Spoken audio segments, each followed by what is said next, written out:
The dirt road winds between green hills, while the morning sun reveals a heartbreaking scene.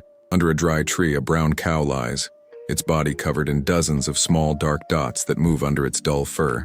Next to it, 3 dogs share the same silent torment. The first dog, with caramel-colored fur, is scratching desperately against a rough log. Its body is marked by open wounds, some still fresh from the constant friction. Not far away, a medium-sized black dog lies trembling, its body riddled with parasites that drain its energy. The third, smaller and more fragile, with pale spots on his battered fur, keeps his eyes half closed, as if he has lost hope. A rescue team approaches cautiously. The smell of mold and disease hangs in the air. With gentle movements, one of the volunteers reaches out her hand to the caramel dog, who, after a moment's hesitation, allows her touch. His eyes, although tired, still hold a gleam of trust. The team prepares the materials: gloves, special tweezers, ointments, and anti-parasitic solutions. The first step is to gain the caramel dog's complete trust. With soft words and gentle gestures, they get him to lie down on his side, exposing the real extent of the problem. Fingers protected by gloves begin the painstaking work.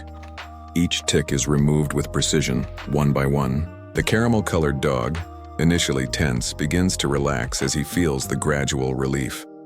The back reveals an even greater concentration of parasites, some so swollen that they look like little dark grapes. Between the hairs, several deeply lodged burns are discovered. With extra care, each one is extracted, leaving small cavities that are immediately treated with healing ointment. The animal occasionally shudders but remains surprisingly calm, as if realizing that this momentary pain means release. The black dog attentively observes the procedure. His trembling subsides when a volunteer approaches with treats and fresh water. The approach is slow, respecting his fear. After a few minutes of affection and gentle conversation, he allows the touch. His ears are the main focus. Dozens of ticks cluster there, causing deep wounds. Working on the second dog's ears requires extra patience. Every movement is calculated to cause minimal discomfort. The animal occasionally shakes its head, but a gentle stroke calms it down. Old wounds begin to appear as the parasites are removed, revealing stories of prolonged suffering.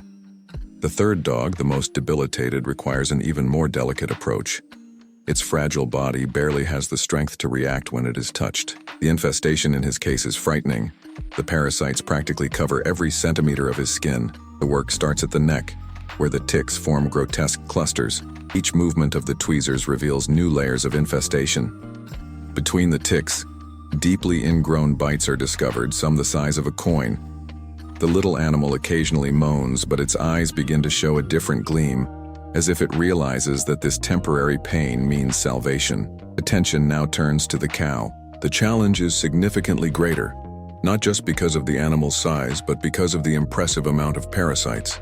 The work starts at the neck, where the burns have formed an extensive colony. Each extraction is followed by a thorough cleaning, while the animal remains surprisingly cooperative, as if it understood the intention behind that touch. The cow's back reveals an even more critical scenario. Dozens of burns, some the size of an olive, need to be removed one by one. The process is meticulous. Each parasite extracted leaves a small crater that needs to be treated immediately.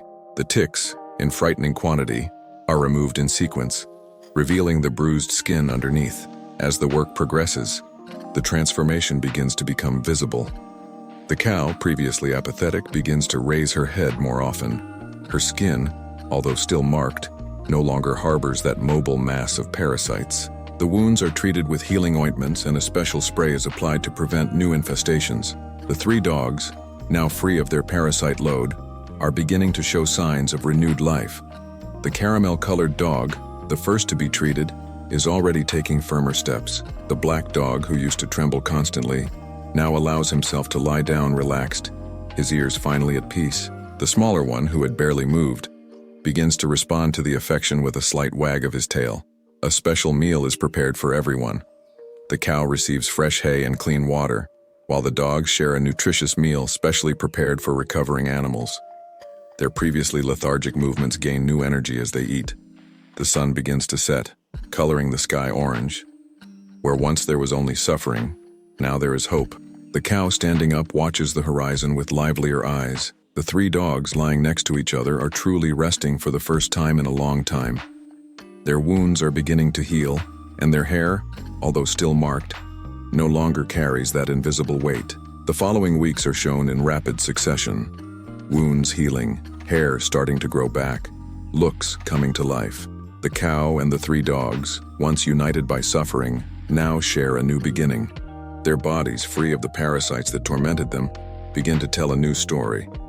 No longer of pain, but of recovery and hope.